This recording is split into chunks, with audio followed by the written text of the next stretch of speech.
Hola, ¿cómo estáis? Bienvenidos a Mi Molesta Opinión. Hoy vamos a hablar un ratito sobre Stephen King y más concretamente sobre algunas de las adaptaciones cinematográficas de algunas de sus obras. Y más concretamente sobre tres de ellas, las dirigidas por Frank Darabont, que como todos sabéis son Cadena Perpetua, La Milla Verde y La Niebla. Como todos sabemos, Stephen King es universalmente popular, conocido, famoso por sus numerosas obras literarias, tanto dentro del género de terror como de no terror. Es cierto que, todos le identificamos como un autor de novelas de terror, pero es cierto que algunas de sus más grandes obras e incluso algunas de las mejores películas que se han hecho basadas en sus relatos o en sus novelas no están dentro de este género. Conoció la fama desde prácticamente el principio, desde que empezó a publicar aquella Carrie, que le llevó a la fama a finales de los 70, y casi inmediatamente después de la publicación, pues Brian De Palma llevó al cine esta novela en una adaptación cinematográfica también muy exitosa. Después vienen otras tantas, también muy conocidas, el caso del Resplandor de Stanley Kubrick, y bueno, a lo largo de estas décadas pues han sido numerosísimas las adaptaciones de obras de King que se han llevado al cine y a la televisión, y esto ha supuesto pues que ha desarrollado ciertas relaciones profesionales con algunos cineastas a lo largo de este tiempo. Una de las más prolíficas quizás sea la que tiene con Mike Garris, que ha adaptado sobre todo a la televisión pues algunas de sus novelas. Otra de las relaciones también interesantes, aunque no muy prolífica, fue la que tuvo con Rob Reiner. Rob Reiner solo ha dirigido dos obras basadas en novelas de King, Cuenta conmigo y Misery, pero esta colaboración ha sido muy importante a lo largo de los años. Reiner dirigió Cuenta conmigo en el 86 y a raíz de esta colaboración y del éxito de esta película pues fundó su propia productora llamada Castle Rock, en homenaje al conocido pueblo pues que aparece en numerosas obras de Stephen King. Este Castle Rock ha estado involucrado en las adaptaciones de muchas de las obras de King, como ha sido el caso de Cadena Perpetua, de La Milla Verde, de Misery, de La Niebla, del Cazador de Sueños, de Eclipse Total, lo que es Dolores Claiborne, o Corazones en la Antártida. Y de mano de este Castle Rock, pues como he dicho, llegó Frank Darabont a poder colaborar en un largometraje de gran presupuesto con Stephen King, en la primera adaptación de la que vamos a hablar, que es Cadena Perpetua.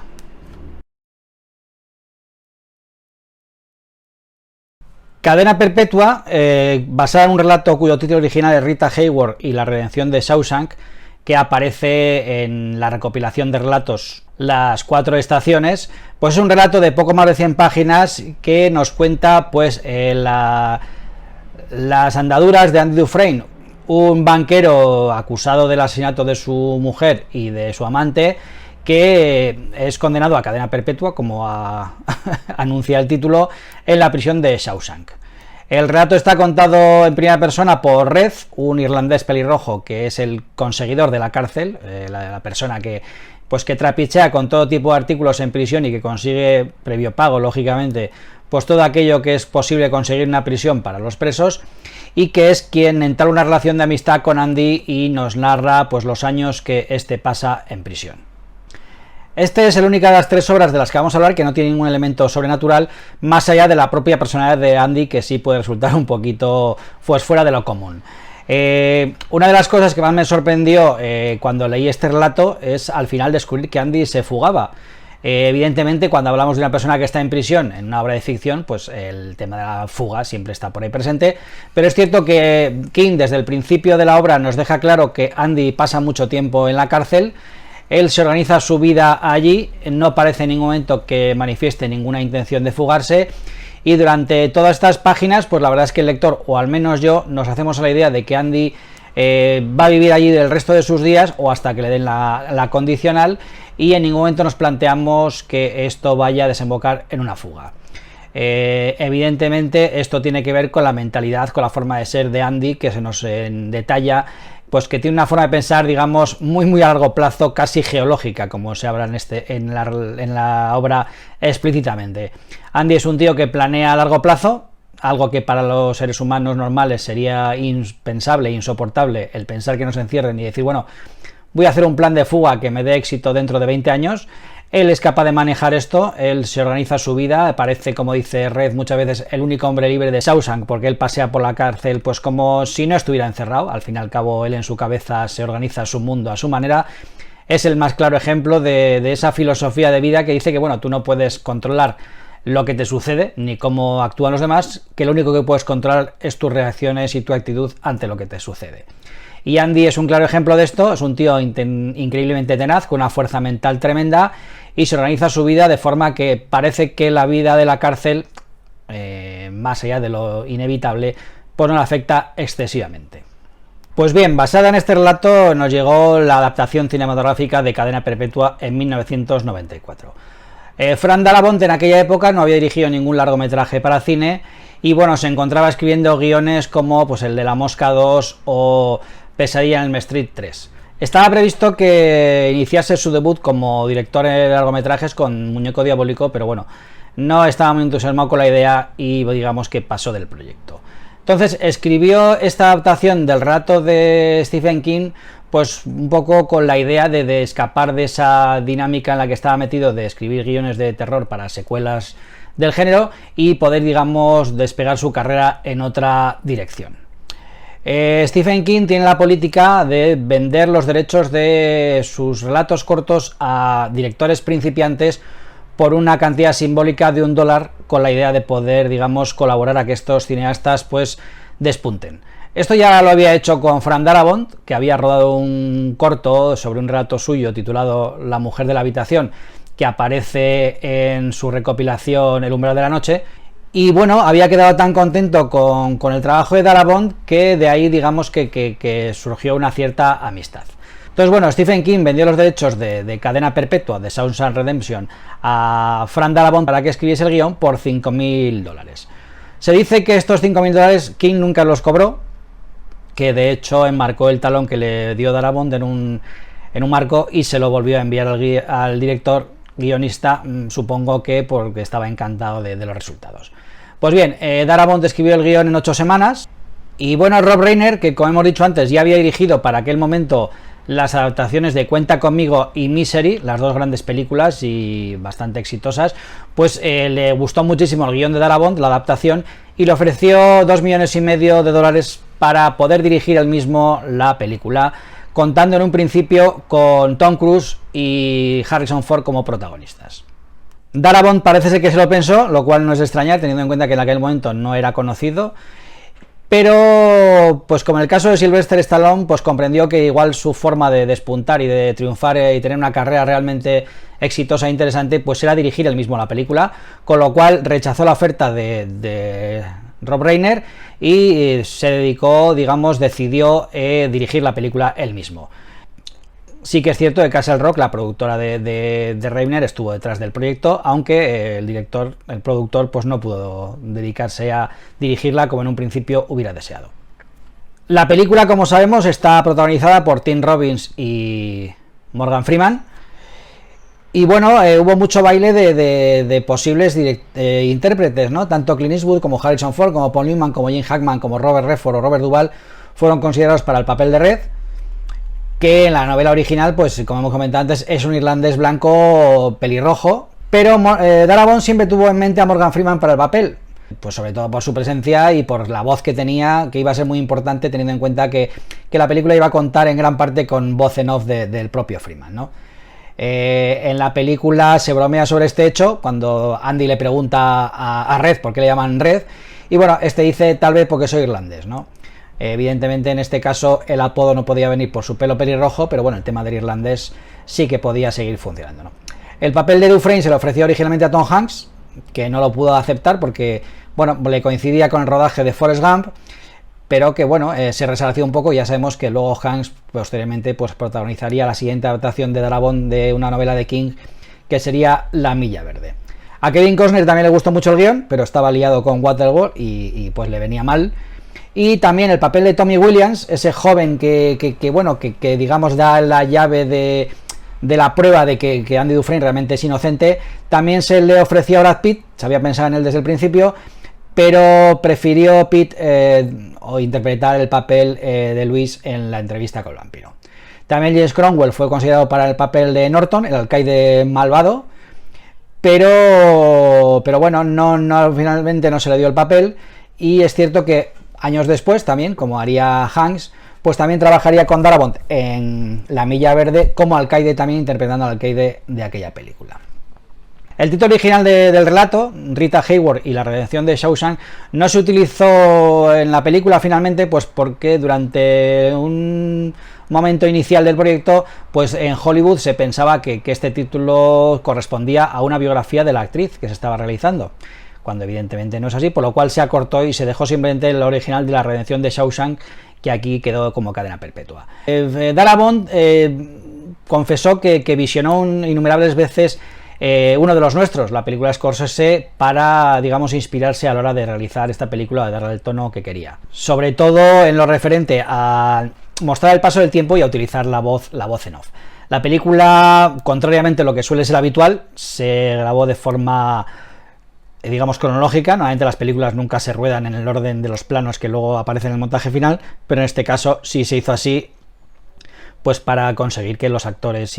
pues estuvieran más integrados en la narración y el progreso emocional de ellos pues fuera más coherente y no estuvieran despistados tanto por los saltos temporales que hay a lo largo de la historia. Hay mucha gente que considera la voz en off anticinematográfica, ¿no? Porque bueno, pues parece que el cine evidentemente es un arte eminentemente visual y que tiene que intentar mostrar todo lo posible mediante las imágenes, y se piensa que la voz en off, pues digamos que le resta esta cualidad y a veces resulta un poquito pesada. Yo no creo que sea así, y este caso es una prueba palmaria de que cuando una voz en off está bien utilizada, le da una fuerza, una coherencia narrativa y dramática a las películas que creo que es muy meritoria y muy interesante. En este caso, evidentemente, la voz de Morgan Freeman pues es todo un plus, incluso doblada, y realmente podemos entender que la película gana muchísimos enteros gracias a esta voz en off de Red, que nos va contando pues toda la historia, tanto suya como la de su amigo Andy Dufresne. En cuanto a las diferencias entre el material original de King y las adaptaciones de Darabont, la verdad es que se pueden mencionar algunas, lógicamente, siempre hay diferencias, pero hay que decir que tanto esta película como las posteriores adaptaciones de Darabont a obras de King son muy fieles al material original. Quizás una de las diferencias más notables ya las hemos comentado, ¿no? El personaje de Red evidentemente no tiene nada que ver con la novela, que era un tipo pálido, pecoso y pelirrojo, y aquí está interpretada por Morgan Freeman, que como sabemos dista bastante de ese aspecto, y también tiene mucho que ver con el aspecto de Andy Dufresne. En la novela es un tipo bajito con gafas, y aquí pues está interpretado por este Tim Robbins, que es un tío pues bastante grande, la verdad. En la novela, Red, que como decimos es el narrador del relato, reconoce que muchas de las cosas que cuenta no las conoce de primera mano. Él explica la historia de Andy y la suya propia, pero muchas de las cosas que cuenta las conoce por terceras o cuartas manos de versiones de otras personas, de otros presos que han estado presentes y demás. Con lo cual él reconoce y acepta que parte de lo que cuenta, de la leyenda que se llegó a construir en torno al personaje de Andy en la cárcel de Shawshank, pues en muchos casos puede no ser real, porque como decimos está sujeta a la subjetividad del testigo o de la persona que ha transmitido ese hecho. En la película esto es menos tangible porque al fin y al cabo, evidentemente, Red nos cuenta muchas cosas, pero las vemos. De hecho hay escenas en las que Red nos está contando algo y estamos viendo algo a lo que Red no ha asistido, ¿no? O sea, que tiene que conocer de oídas. Pero es cierto que el cine, al mostrárnoslo, pues ya nos da esa garantía de realismo y de realidad, de que lo que ha pasado, lo que nos muestra, es la realidad. En cambio, en la novela esto queda un poquito más en el aire y, como digo, Red reconoce muchas veces que, bueno, tal vez esta figura mitológica que se creó de Andy, pues evidentemente está basada quizá en la imaginación de algunos presos en algunos casos. El libro empieza con la voz de Red ya contándonos, poniéndose en situación, pero en la película es distinto. Asistimos al caso de Andy, le vemos pues en la exterior de la casa del amante de su mujer, luego asistimos al juicio y bueno, es cuando ya se le declara culpable y aparece en prisión, cuando entra la voz de Red explicándonos y poniéndonos en circunstancias. Prácticamente lo primero que vemos en ese momento es la secuencia de la apuesta relativa a estos pescaditos frescos, esta carne fresca que llega a prisión, en la que vemos cómo pues, los presos veteranos apuestan sobre quién es el primero que se va a romper esa noche. Y es una secuencia muy interesante porque primero nos presenta la situación de la cárcel y ya nos presenta también a los personajes de los presos. Vemos al alcalde, vemos al alguacil y vemos sobre todo después de esa noche pues quién es Andy de verdad y cómo ese personaje que aparentemente es un niño bien que no va a aguantar ni 5 minutos en la cárcel pues realmente es algo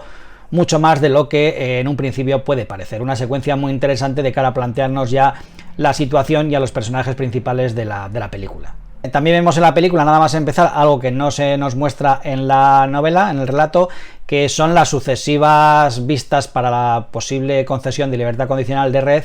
que bueno, en la película vemos varias en que se le va rechazando esta libertad condicional paulatinamente hasta la liberación final, y en la novela realmente esto no se ve más que al final, cuando realmente al final es puesto en libertad. Esto en la película está bien porque nos sirve un poquito, sobre todo, para darnos una muestra del paso del tiempo, de cómo van pasando los años y de hasta qué punto el tiempo pasa en la cárcel de una forma tremenda, ¿no? También es cierto que el delito por el que está en prisión Red es distinto tanto en la novela como en la película. En la película se nos habla de un tiroteo, un atraco, mientras que en la novela lo que se nos cuenta, en el relato, lo que se nos cuenta es que, bueno, realmente mató a su mujer para cobrar el seguro, manipuló el coche para que ésta tuviera un accidente, con la mala suerte de que en aquel momento su mujer estaba llevando en su coche a su vecina y a su hija, con lo cual murieron 3 personas a cuenta de todo esto. O sea, ¿por qué se cambia esto en la película? Pues entiendo que para hacer un poquito más amable el perfil de Red, quiero decir, todos de alguna forma tenemos más simpatía por los ladrones de bancos que por los asesinos de mujeres y niños. En el relato es curioso porque asistimos a un pase cinematográfico en lo que los presos ven una película que en la versión que yo tengo del libro está titulada El fin de semana perdido, que bueno, es el título original de la célebre película de Billy Wilder, Días sin huella, una gran película que para el que no haya visto aprovecho para recomendar. ¿Qué ocurre? En la película, como sabéis, esta escena no aparece, sino que lo que vemos es una secuencia de Hilda. Por lo que he podido saber, primero, no contaban con los derechos de Días sin huella para introducirlos a la película y optaron por una película del estudio que sí que pueden utilizar, que es Hilda, lo cual pues parece muy apropiado teniendo en cuenta pues el título original de la película, que Hilda está protagonizada por Rita Hayworth y que evidentemente todo enlaza muy bien para que Andy pues solicite a Red el cartel de Rita para ponerlo en la pared de su celda. En el relato también se explica con detalle por qué Andy tiene durante todo ese tiempo una celda para él solo, claro, pues evidentemente está protegido por el alcaide y demás, por todos estos trapicheos que está realizando, y también se cuenta que como cruz de esta situación de Andy en prisión, pues bueno, se presenta varias veces a la vista para estudiar su libertad condicional, pero claro, siempre se la deniegan, ¿no? Por esta mano negra que no quiere perder a este valor que es Andy, que bueno, está ayudando tanto a blanquear pasta al alcaide y a varias personas en prisión. En el relato no nos aparece el detalle este del pico que utiliza para hacer el túnel guardado en la Biblia, y en ese momento de la salvación está en ella, que el alcalde expresa refiriéndose a la Biblia, pero que al final vemos que realmente tenía más razón de la que pensaba al hablar de que la salvación estaba en ese libro, ¿no? En la novela se habla de cómo Andy introduce dinero en prisión, pues en algún orificio de su cuerpo, os dejo a vuestra imaginación, y que utiliza para pagar el pico a Red, algo que en la película pues nunca se explica de dónde saca la pasta para hacerlo, ¿no? También pues en la novela llega a encargar un segundo pico. También vemos en la película como Hadley, el alguacil, y sus guardias golpean a Box, el cabecilla de las hermanas, como un favor a Andy por todos esos consejos financieros que les está dando, mientras que en el relato es el propio Andy quien usa el dinero que introdujo a la cárcel para sobornar a unos matones para que le pegue una paliza a este hombre y le dejen relativamente en paz. En cuanto a los carteles, en el relato pues tenemos 4 a lo largo de todo el relato, que son Jane Mansfield, Linda Ronstadt, Hazel Court y la propia Rita Hayworth. En la película solo aparecen 3, Rita Hayworth, Marilyn Monroe y Raquel Welch. Y bueno, esto entre otras cosas tiene que ver porque realmente en la película Andy pasa menos tiempo en prisión que en la novela. En el relato Andy se fuga en el 75, después de pasar 26 años en prisión, mientras que en la película solo, entre comillas, pues pasa 19 años en prisión. Entiendo que, bueno, que Darabont entendió que era suficiente tiempo para contarlo todo, sin tener que alargarse tanto como el relato y sin tener que envejecer tanto a los protagonistas y demás. Eso sí, en la película tenemos ese bonito detalle de cuando Andy pues le da el cambiazo al alcalde Norton de su traje, de sus zapatos, y le deja pues la Biblia esa con el hueco en el que se había guardado durante todos esos años el pico que había utilizado para fugarse. Eso no está en el relato y realmente funciona visualmente muy bien en la película. También más detalles que pueden encontrar distintos. Pues bueno, la historia de Tommy es bastante diferente. Tommy le comenta a Andy que su antiguo compañero de celda se jactaba del doble asesinato que cometió y que fue atribuido a un abogado en lugar de un banquero, ¿no? En aquel momento en el relato se cuenta que posiblemente este tío, el asesino real, pues podía confundir esas dos profesiones, pues que en aquel momento podían dar lugar a error, ¿no? En la novela Tommy no muere a manos de Hadley, sino que, bueno, después de testificar, de explicar esta versión de los hechos, pues lo envían a otra prisión, lo cual, pues bueno, se supone que se debe a cierto soborno de decir, bueno, te mandamos a una prisión de baja seguridad a cambio de que no cuentes esto que nos va a dar problemas, ¿no? En el relato se opta por una solución menos dramática, pero que, bueno, digamos que deja en peor lugar el personaje de Tommy, que, bueno, o sea, viene a no contar lo que sabe y fastidiar así a Andy a cambio de una reducción de su situación, digamos, la mejora de su situación. En la película, evidentemente, Tommy es más heroico y, bueno, el alcalde pues más hijo de puta, que ordena que asesine a este chaval para que no cuente su versión de los hechos y que esto no suponga la liberación de Andy Dufresne. Tampoco tenemos pues el detalle de Andy enviando a la prensa las pruebas de las fechorías de Norton, que el alcaide de prisión, que bueno, en la película está resumido en un solo personaje. En la novela, a lo largo del tiempo que Andy está en prisión, hay 4 alcaides distintos, y aquí en esta película pues está resumido todo en uno. Es cierto que las películas intentan pues utilizar el menor número de personajes posibles, algo que en los relatos es más fácil, o en la novela es más fácil manejar, pero en las películas pues hay que intentar sintetizar. Esta filtración de información a la prensa conlleva en la película que la policía se presente en la prisión para detenerle y que el alcalde se suicide, cosa que no sucede en el relato, donde simplemente se limita a dimitir. También la película tiene otro acierto a la hora de contarnos esa pequeña historia de Brooks, este anciano que es liberado y que, no siendo capaz de sobrevivir a la vida en libertad, pues acaba por suicidarse. Es una mini historia muy dramática, muy interesante, y que realmente da dimensión al significado, lo que supone estar encerrado tanto tiempo, ¿no? Algo que afecta al propio Brooks y que luego tiene su repercusión a la hora de cuando vemos la salida de Red, que durante un tiempo tememos pues que pueda seguir el mismo camino de este pobre hombre. En el relato esto no existe. Brooks es liberado, no se explica mucho más y simplemente se nos cuenta que más o menos un año después de su excarcelación pues muere en una residencia. Y también hay bastantes cambios en lo que supone toda la parte final de la fuga de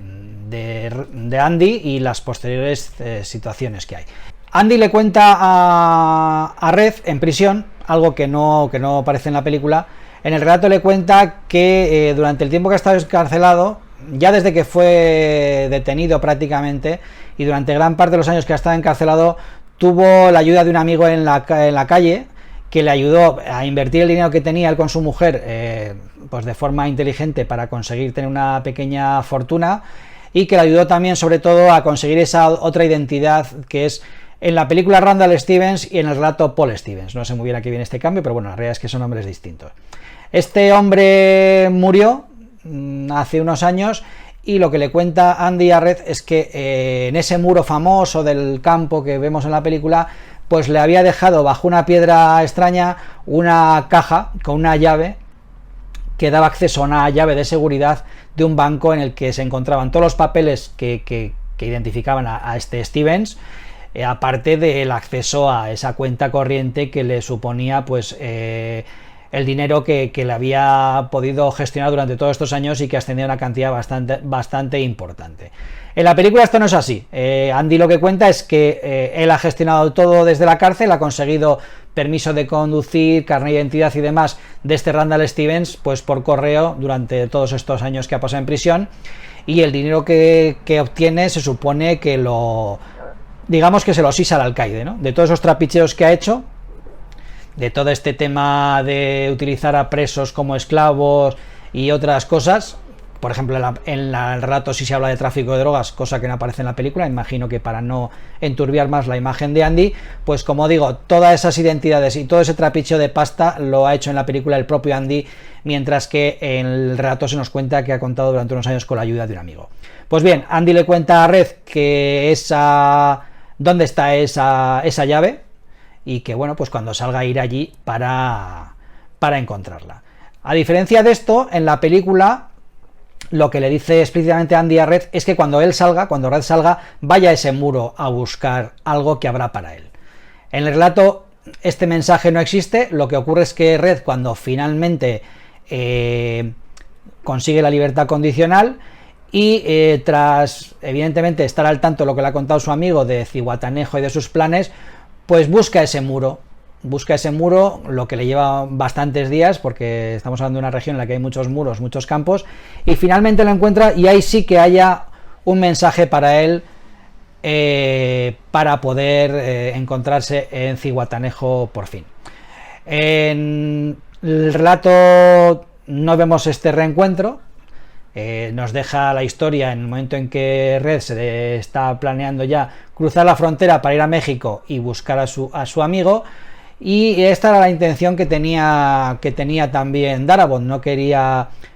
cerrar la historia, quería que la conclusión quedara a imaginación de los espectadores, y quería dejar un poco la historia también ahí, pero bueno, fue la productora la que le, digamos, presionó para darle un cierre a la película, diciendo que el público pues quería ver reencontrarse a estos dos amigos por fin después de tanto tiempo. Y yo personalmente me alegro de que fuera así, porque me gusta mucho esa escena en la que este Andy ya avejentado está arreglando su barco y aparece Red para encontrarse con él después de tanto tiempo, y asistimos al reencuentro de estos amigos. Lo que sí que me fastidia mucho de este momento es que imagino que por esta decisión o por esta idea de Darabont de que no quería mucho incidir en este reencuentro, pues la cámara se aleja demasiado rápido. Siempre que veo esta película me fastidia un poco que no podamos disfrutar durante unos segundos de un abrazo entre estos dos amigos que por fin se encuentran libres después de tanto tiempo, y la verdad es que siempre me quedo con ganas de más, de saborear un poquito más ese reencuentro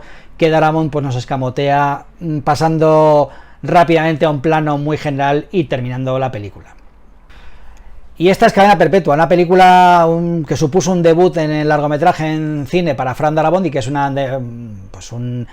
estreno, un debut extraordinario. La película es muy difícil encontrar a nadie que no le guste. La película está entre las primeras en valoraciones en IMDb, y es cierto que cuando se estrenó fue un absoluto fracaso en cines. Lo que ocurrió después, como ya ha pasado varias veces, es que bueno, la productora, a pesar del fracaso en cines, lanzó muchísimas copias en VHS cuando se publicó, formato doméstico, y ahí sí que fue un éxito, porque el boca a boca ya había funcionado, ya se conocía que esta película era estupenda, y a partir de ahí sí que se convirtió en una película muy muy exitosa y que evidentemente el público en general adora. La película tiene una puesta en escena magnífica, está muy muy bien escrita,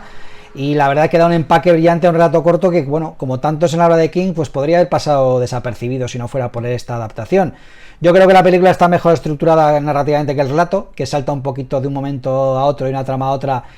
y de forma más arbitraria, y creo que la película esto lo da un poco de coherencia y digamos que se sigue mejor. Es una película muy clásica, tanto en narración como en temas, y bueno, contrariamente a lo que sucede habitualmente en la actualidad, no se intenta actualizar estos elementos ni adaptarlos a la estética actual, ni se trata de ridiculizarlos exponiéndolos a la luz de las modernas mentalidades cinematográficas. Parece que ya nadie se atreve a recuperar viejas fórmulas si no es para parodiarlas. Por el contrario, aquí el autor pues trata todo el conjunto con enorme respeto y convicción, creando una obra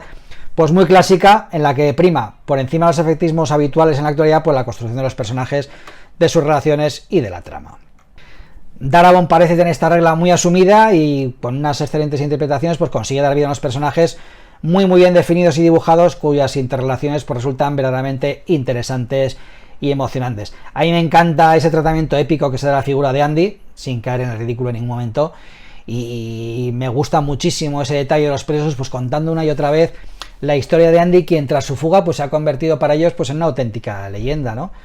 O sea, en resumen, creo que es una delicia para todos los amantes del cine, que pronto pues comprobaban al verla que se encontraban frente a una obra de cine muy clásico, ¿no? De corte muy clásico. Stephen King ha dicho que su novela original fue la culminación de todos los recuerdos que tenía de ver películas en la prisión cuando era niño, y es cierto que no es difícil encontrar en el relato y luego en la película por referencias pues como a La fuga de Alcatraz, con esta historia del túnel y demás, La gran evasión, con el túnel también y con ese sistema para deshacerse de la tierra en el patio, de La leyenda del indomable, con este carácter tenaz y cabezón y irreductible del protagonista, o El hombre de Alcatraz, pues con este hombre que desarrolla en la prisión una vida paralela, pues entregada a sus hobbies, intentando que la horrible vida en prisión no lo doblegue y abriendo una ventana al menos en su cabeza a otro tipo de vida. En resumen, una película fantástica que no te cansas de ver y que, bueno, creo que para todo el mundo, para todos los espectadores, es una de las mejores películas de la historia del cine.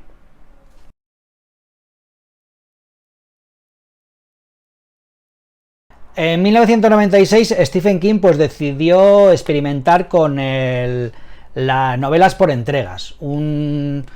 formato pues muy clásico en la literatura clásica, pues con Charles Dickens posiblemente como principal exponente, cuyas novelas por entregas a veces se alargaban durante años, en los cuales pues el espectador o los lectores estaban en vilo a la espera de la nueva entrega para saber qué pasaba con sus personajes favoritos. Esto era por los culebrones de la época, ¿no? Entonces King, pues siempre con ganas de experimentar cosas nuevas, pues decidió lanzar una obra de este tipo. Y bueno, pues King confesó, explicó que había empezado a publicarse cuando no tenía claro ni cómo iba a acabar, con lo cual el hombre pues se corrió el riesgo de liarla si no era capaz de dar un remate decente a esta obra. El relato está ambientado, bueno, en dos épocas. La primera de ellas el año 32, en plena depresión, en la que, bueno, pues vemos como el director o jefe de alguaciles del Corredor de la Muerte, interpretado por Tom Hanks, en este caso ya sí, que es Paul Edgecombe, pues trata con varios presos durante estos años a los que tenía que cuidar, vigilar y finalmente ejecutar. Y sobre todo pues nos habla el caso de este Coffey, que es un hombre de color enorme que está acusado de haber violado y asesinado a dos niñas. En el relato esto está contado un poco en flashback, ¿no? Paul en este momento, en el presente indeterminado, en ese momento no se sabe cuál es, está contando desde una residencia en la que vive sus años de ancianidad pues todo esto que le sucedió, y lo está transcribiendo en papel en un relato que, bueno, luego sí dejará leer al final de la historia a una amiga suya de la residencia. En la película esto es distinto.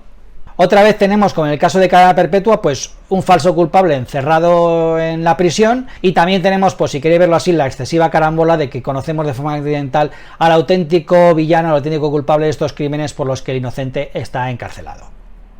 El relato se lee muy rápidamente, es una narración muy ágil. King evidentemente tenemos claro que sabe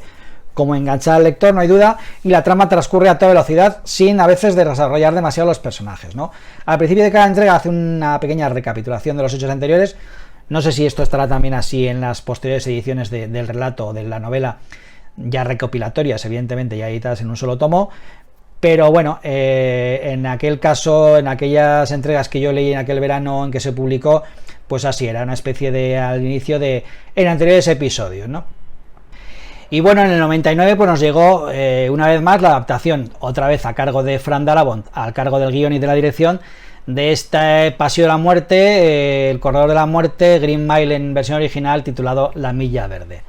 Para Darabont dice que es su obra más satisfactoria, para King dice que es la adaptación más fiel de sus relatos, y para mí es una gran película, pero que me resulta un poquito menos interesante que Cadena Perpetua.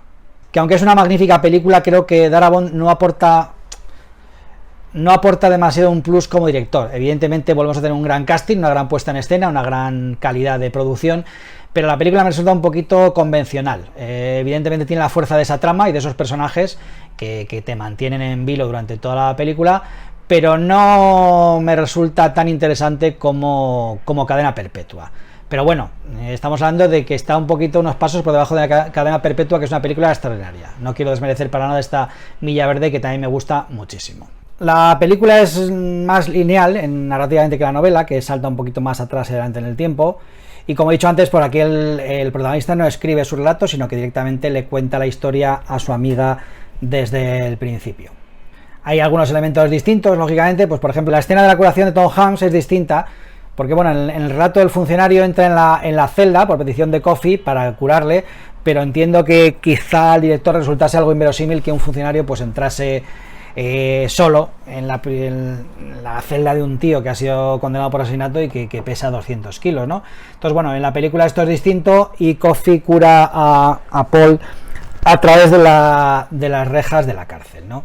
Aquí tampoco tenemos en este caso un alcaide que sustituya al titular cuando este se queda en casa para sustituir a su esposa. Es un poquito lo que pasaba en Cadena Perpetua, en la que, como he dicho antes, pues teníamos 4 alcaides en el relato que se reducían en solo uno. Normalmente los personajes en las películas pues tienen su función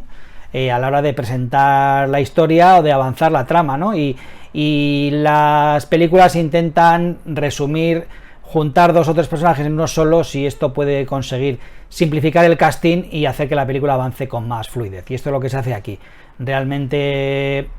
este alcaide suplente del relato desaparece en la película y no lo echamos de menos para nada. En la película Paul tampoco investiga tanto, la cosa va bastante más rápida. Y de hecho, mientras que en el relato es Paul quien descubre que es Billy el niño el que mató a las niñas,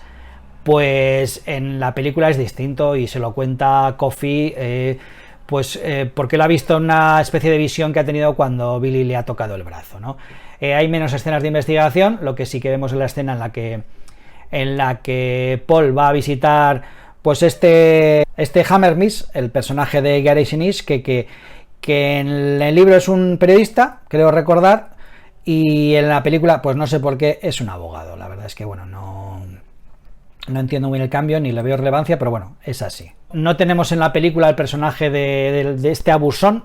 que está haciendo un poco la vida imposible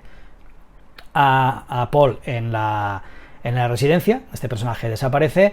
Y, por ejemplo, pues también tenemos cambios pequeños, como que ese momento en el que en la película el personaje de Tom Hanks dice, pues bueno, vamos a matar a un elegido de Dios y qué podré decir cuando me encuentre con el creador, ¿no? Que era mi trabajo.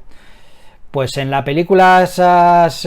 como digo, esas frases, esas líneas, las pronuncia Tom Hanks, pero en el relato no es así. Estas líneas en el relato son de Mole, este personaje, este ayudante de él, este amigo de él, y bueno, pues lo que pasa realmente en las películas es que al final la estrella se lleva todo y las mejores frases tienen que ser para él. Es cierto que bueno, luego,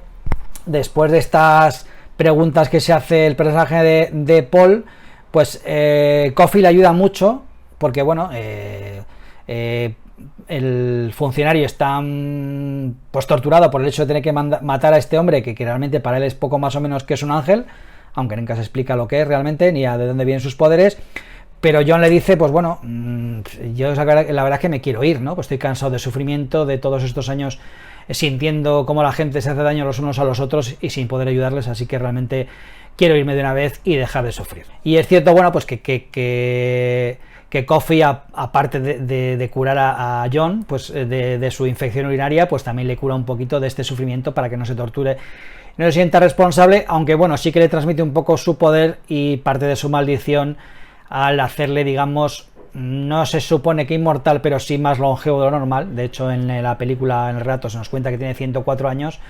y aunque en algún momento morirá, pues su vida ha sido tan larga que ha vivido pues para ver cómo desaparecían del mundo pues prácticamente todos sus seres queridos. De hecho, en el relato aparece una especie de escena postcréditos. De hecho, en el relato aparece una especie de escena postcréditos que en la película no vemos, que es la secuencia de cómo la mujer de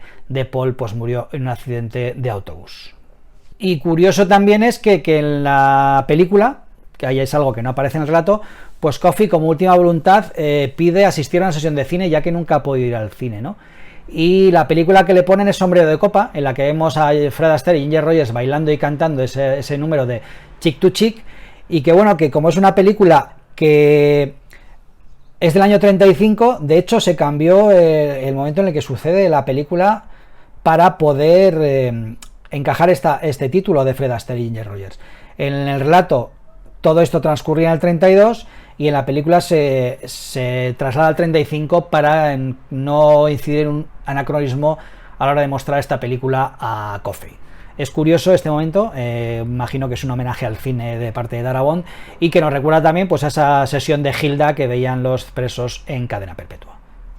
Así como la adaptación Cadena Perpetua fue un fracaso de taquilla, en este caso fue un éxito, fue la primera adaptación de King superar los 100 millones de dólares hasta que llegó It en 2017. Y como curiosidad, pues bueno, comentar que se suponía que Tom Hanks iba también a interpretar al personaje de Paul en La residencia de mayor, pero bueno, tras unas pruebas de maquillaje que no fueron muy satisfactorias del todo, pues optó por elegir otro actor. En conclusión, tenemos otra gran película, otra gran historia de Stephen King, otro reparto de lujo y otra pues trama que nos engancha desde el principio. Como digo, para mí un poquito por debajo, me resulta un poquito más convencional, más ramplona en cuanto a dirección, pero sin duda es una película soberbia y que una vez más pues nos hace pensar que Darabont desde luego ha entendido como nadie el estilo y estas historias de King y que es pues una apuesta segura de cara a posteriores adaptaciones. Posterior adaptación que se materializaría en 2007 con la adaptación del relato La niebla.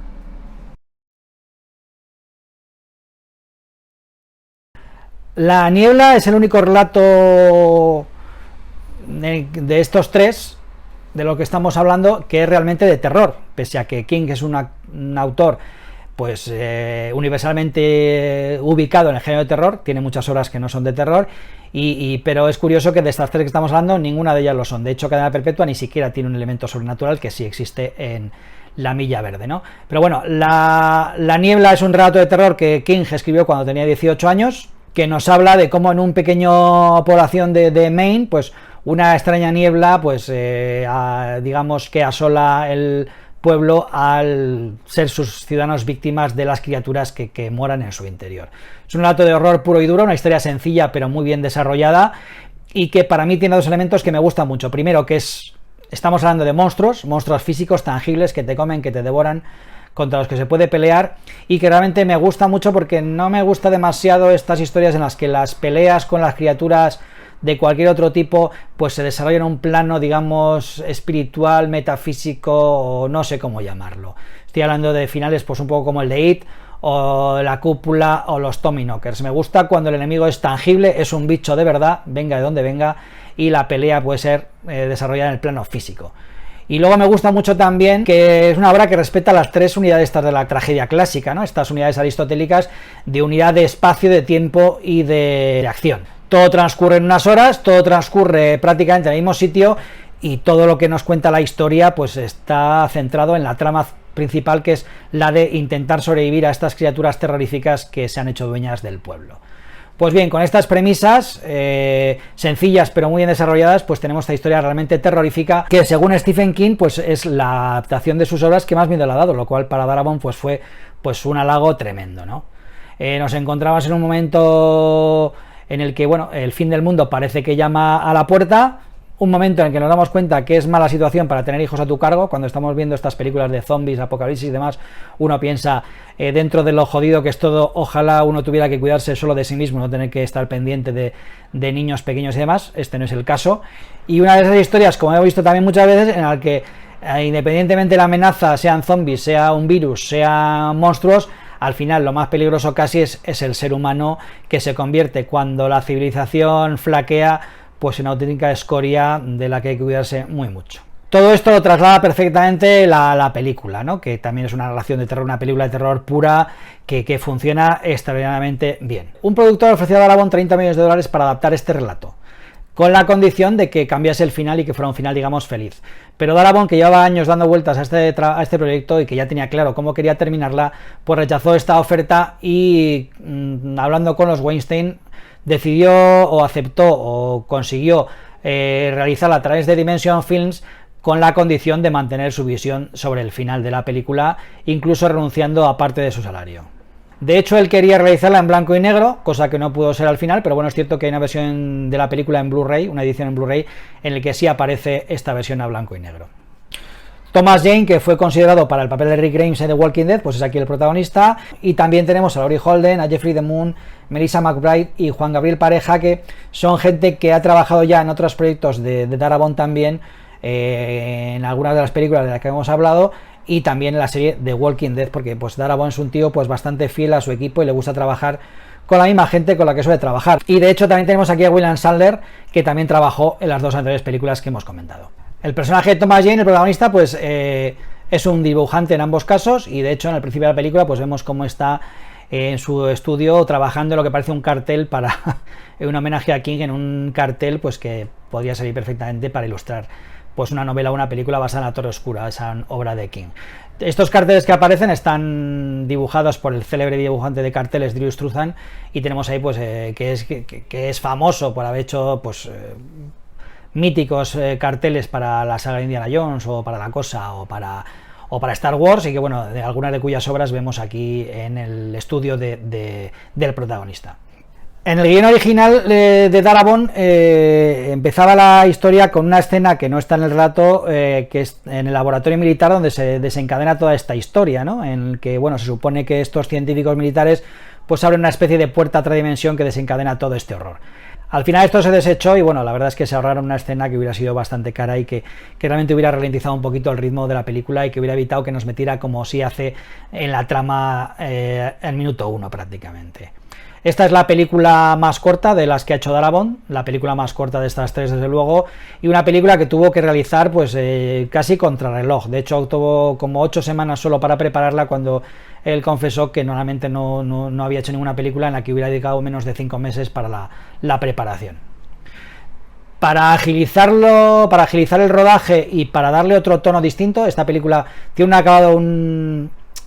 una utilización de la cámara, del montaje menos clásico que sus anteriores adaptaciones. Para agilizar todo esto y para darle esta imagen, este acabado visual, Darabont trabajó con parte del equipo de la serie de S.H.I.E.L.D., Al margen de la ley, una serie extraordinaria que desde luego, si no habéis visto, os recomiendo, y a la que dediqué un vídeo hace tiempo. Bien, Darabont dirigió un capítulo de esta serie, gracias a esto conoció a este equipo, y gracias a esto pues colaboró con ellos en el rodaje, que es gente que está acostumbrada a trabajar a un ritmo de televisión mucho más rápido, con cámara en mano, con un montaje y una utilización de la cámara un poquito más realista, más frenética, más sucia, y que gracias a esto, y que trabajaron con dos equipos distintos, pues que rodaban a la vez, consiguió la película terminar en un tiempo casi récord. Una vez más, la película es muy fiel al relato, pero bueno, sí que es cierto que tiene algunos elementos distintos, más o menos significativos. En el relato, por ejemplo, el tema militar queda un poquito soslayado. Tenemos presencia de unos militares en el supermercado que aparecen suicidados, con lo cual uno solo puede especular acerca de la razón por la que lo han hecho y de qué tiene que ver todo esto que está pasando con la base militar y con el proyecto Punta de Flecha. En la película esto es más explícito. Tenemos ahí unos militares que se iban de permiso cuando se desencadena la niebla y demás, y que acaban confesando lo que estaba pasando, que ha sido la base militar la que, a causa de un experimento, ha desembocado en toda esta catástrofe, y que bueno, algunos de ellos se suicidan, pero otros confiesan todo esto y son, digamos, apalizados y sacrificados de una forma terrible por algunos de las personas que están en el supermercado en ese momento, ¿no? El personaje de Carmody, de esta fanática, que es la que desencadena toda esta ola de fanatismo y de petición de sangre por parte de algunos de los supervivientes para aplacar a este dios vengativo, que se supone que es el que está detrás de toda esta horda de monstruos que les asolan, pues en la película este personaje está más desarrollado que en el libro, ¿no? Es cierto que imagino que el contar con Marcia May Harden para este papel, que la hace fantástico, pues posiblemente también dio alas a Darabont para darle más enjundia, pero la verdad es que tiene más diálogo y está mucho más desarrollado que en el relato, que bueno, tiene su peso por supuesto, pero tiene menos dimensiones y menos interés. La escena de la farmacia también está mucho más desarrollada en la película que en el relato, pues donde apenas prácticamente llegan a entrar, mientras que en la película pues se enfrentan a un montón de arañas monstruosas, mientras que en el libro pues esta les alcanza en el aparcamiento, ¿no? Es una de las secuencias más tremendas de la película, con esas arañas terroríficas y ese momento que tanto recuerda a Alien, ¿no?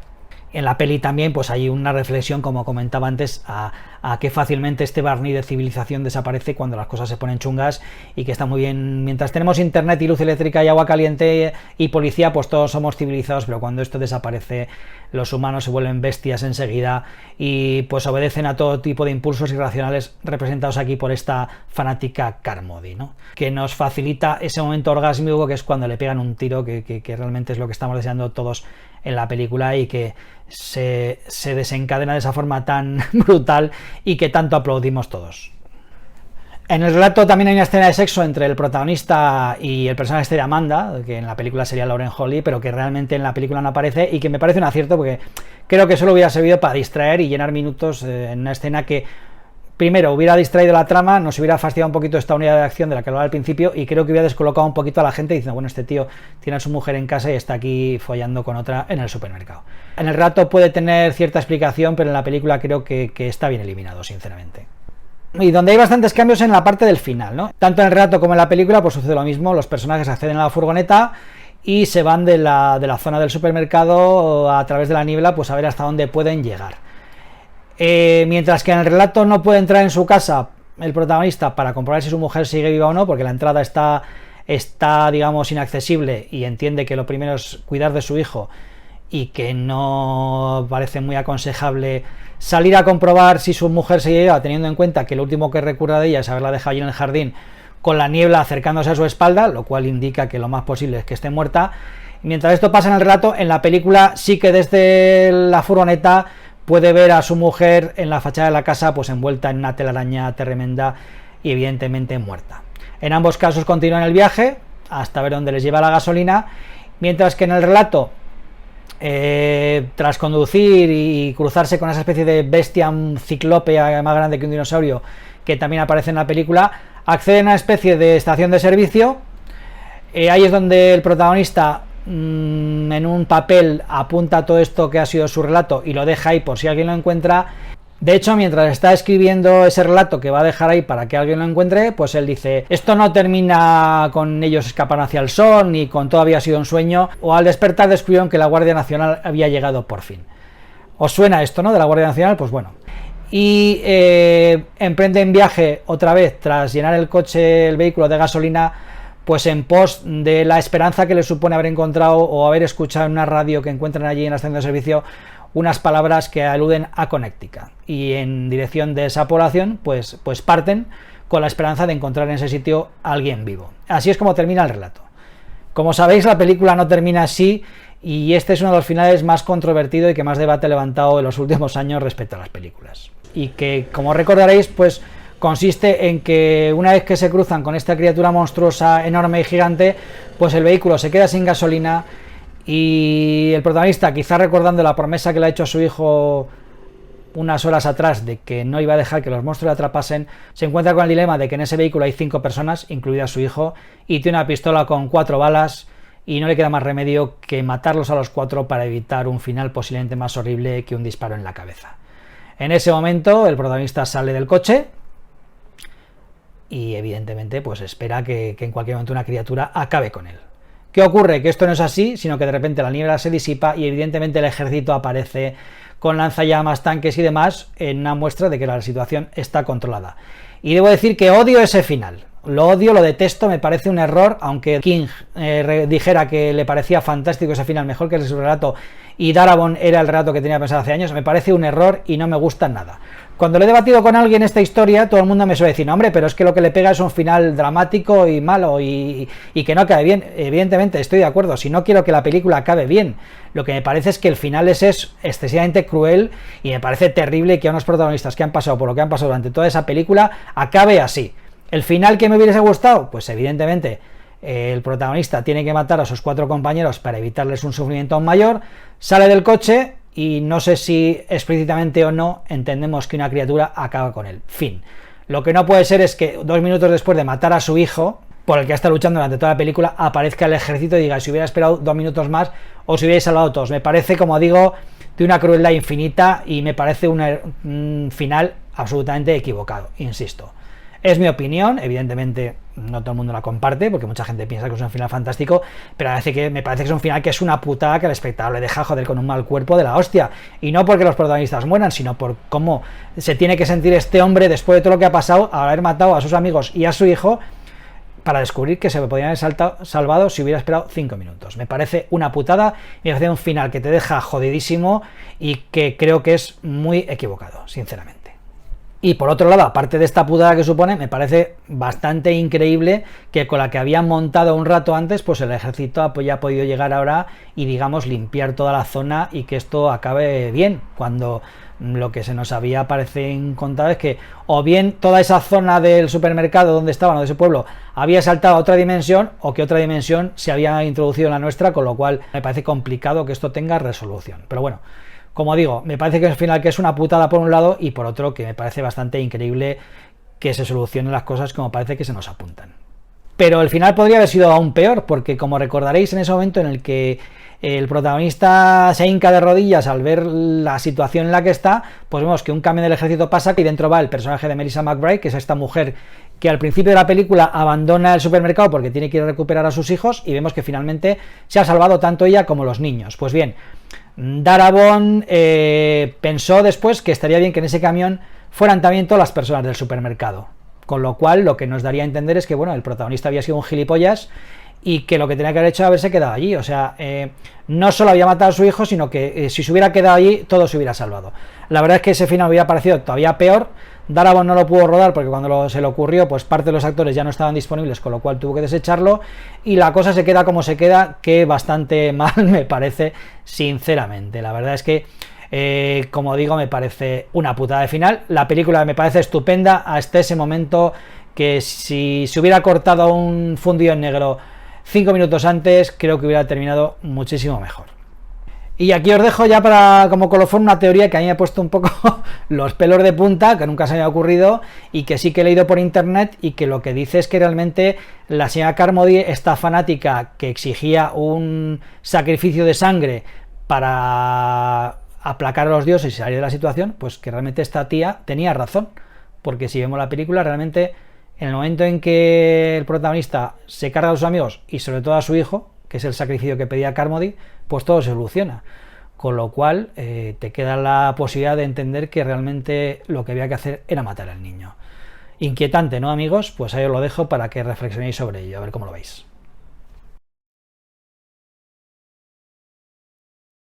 Y bueno, hasta aquí el recorrido por estas 3 adaptaciones, ¿no? 3 adaptaciones extraordinarias, que no solo son para mí de las mejores adaptaciones de obras de King, sino unas películas extraordinarias en sí mismas. Como he dicho antes, solo una de ellas es de terror. Las 3 basadas en obras relativamente cortas, ¿no? Tanto Cadena Perpetua como La Niebla son realmente relatos largos, o novelas, como se dice, ¿no? No llega a ser novela, quizá la más larga es La Milla Verde, pero quizá esto nos haga reflexionar cómo un relato más o menos corto pues es mejor material para adaptar a un largometraje que una novela, ¿no? Las novelas siempre decimos que, bueno, coño, se dejan tantas cosas fuera por imposibilidad de meterlo todo en una película, que quizás sea más ajustado, más adecuado a adaptar un relato corto que nos permite trasladar prácticamente todo lo que hay en la obra literaria a la película sin dejarnos cosas fuera que normalmente muchas veces pues no gustan a los lectores de la obra original, que siempre echamos de menos una u otra cosa, una u otra trama o uno u otro personaje que nos gustaba en el relato o en la obra original. Para mí mi favorita sin duda es Cadena Perpetua, que me parece una película prácticamente perfecta, pero las otras 2 me encantan, me gustan muchísimo, y es curioso cómo Darabont, que ha conseguido hacer estas 3 películas fantásticas, pues se ha prodigado muy poquito en el cine, ¿no? Tenemos aquí por un lado a un Stephen King, que es un escritor hiper prolífico. Para mí, si un pero se le puede poner a Stephen King, para mí es que creo que escribe demasiado y que podría ajustar mejor la calidad o algunas cosas de algunas de sus obras si escribiese un poco menos, pero bueno, el hombre tiene el derecho a hacer lo que quiera, y si quiere escribir todos los días una novela, que lo haga, pero bueno, es un comentario sin más. Como digo, tenemos por aquí, por un lado, un escritor hiper prolífico y a un cineasta pues muy poquito prolífico, porque realmente, salvo cosas en televisión, pues Frank Darabont ha dirigido estas 3 películas, y The Majestic, que fue una película que, bueno, interesante, pero ligeramente fallida. Es un tío que luego se embarcó en esto de Walking Dead, que tuvo pues problemas legales con la productora. Después de la primera temporada, digamos que fue despedido pues no de muy buenas maneras, y es cierto que hace poco ha ganado un juicio por el que va a recibir una pasta como promotor de esta serie, con lo cual económicamente no tiene problemas, pero es cierto que es una pena que un director, un escritor de guiones de este talento se prodigue menos. Lleva muchos años desaparecido, y la verdad es que estaría muy muy bien que volviese a la palestra, que volviese a trabajar y que volviese a contactar con el amigo Stephen King, porque Aunque hay muchísimas obras de King en la pantalla, tanto grande como pequeña, aún queda mucha obra de King sin adaptar, y la verdad es que nos gustaría, creo que a todos nos gustaría poder disfrutar aún de una, dos o tres colaboraciones entre estos dos estupendos y talentosos artistas. Así que hasta aquí este recorrido por las colaboraciones de Dalabon King, espero que os haya gustado y gracias por aguantar hasta el final, si es que habéis aguantado, porque esto se ha alargado un poquito más de lo que yo tenía previsto. Muchas gracias, un saludo y hasta pronto.